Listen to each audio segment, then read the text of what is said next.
రాత్రి మధ్యరాత్రి విజయవాడ స్వరాజ్ మైదానంలో 125 అడుగుల ఎత్తుల విగ్రహాన్ని, డాక్టర్ బాబాసాహెబ్ అంబేద్కర్ విగ్రహాన్ని ప్రతిష్ఠించినటువంటి జగన్మోహన్ రెడ్డి గారు ఆయన చేసిన మంచి పనుల్ని చెడగొట్టాలని దురుద్దేశంతో ఆ విగ్రహంపై దాడి చేయటం, అక్కడ జగన్మోహన్ రెడ్డి గారి పేరుని సుత్తులతో మరి పెద్ద పెద్ద మలాట్లతో బద్దలు కొట్టాలని ప్రయత్నం చేయటం అనేది చాలా దుర్మార్గమైనటువంటి విషయం. రాత్రి అర్ధరాత్రి దాటిందంటే ఇవాళ గిరిజనుల దినోత్సవం.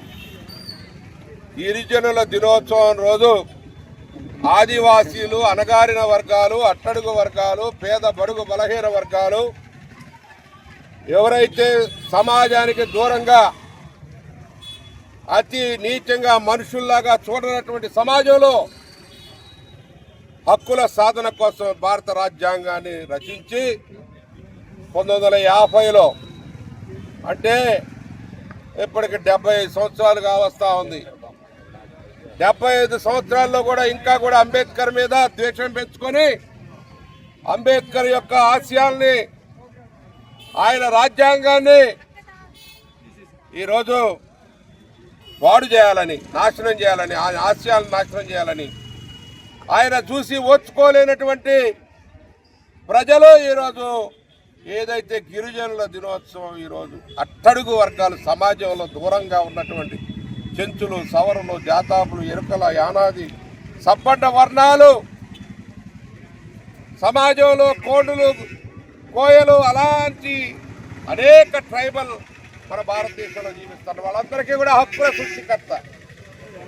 హక్కుల సృష్టికర్త మానవతావాది డాక్టర్ బాబాసాహెబ్ అంబేద్కర్ యొక్క విగ్రహం మీద దాడి అనేది అతి నీచమైన, అతి హేయమైనటువంటి క్రియగా మేము చూస్తూ ఉన్నాం.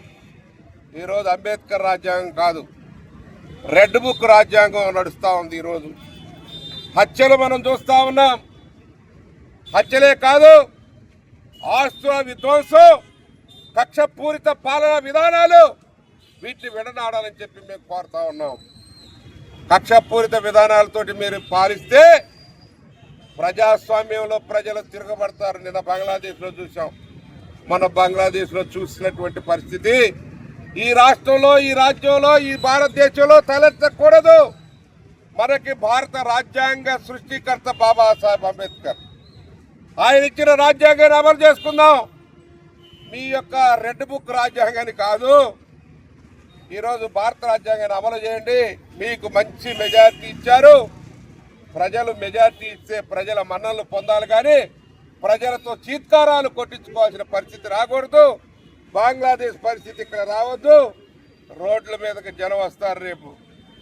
రేపు రోడ్ల మీదకి జనం వచ్చి మీరు చేసే అకృత్యాలని, అప్రజాస్వామిక చర్యని, కక్షపూరిత విధానాల్ని ఎండగట్టి ప్రజలే తగిన రీతిలో బుద్ధి చెప్తారు.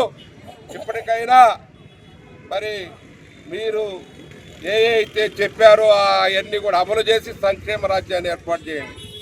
గత ముఖ్యమంత్రి జగన్మోహన్ రెడ్డి గారు ఈ పాటికల సంక్షేమ కార్యక్రమాలు, పిల్లలకి అమ్మఒడి కార్యక్రమం కానీ, రైతులకి పెట్టుబడి నిధి కానీ అన్నీ కూడా అమలు చేశారు.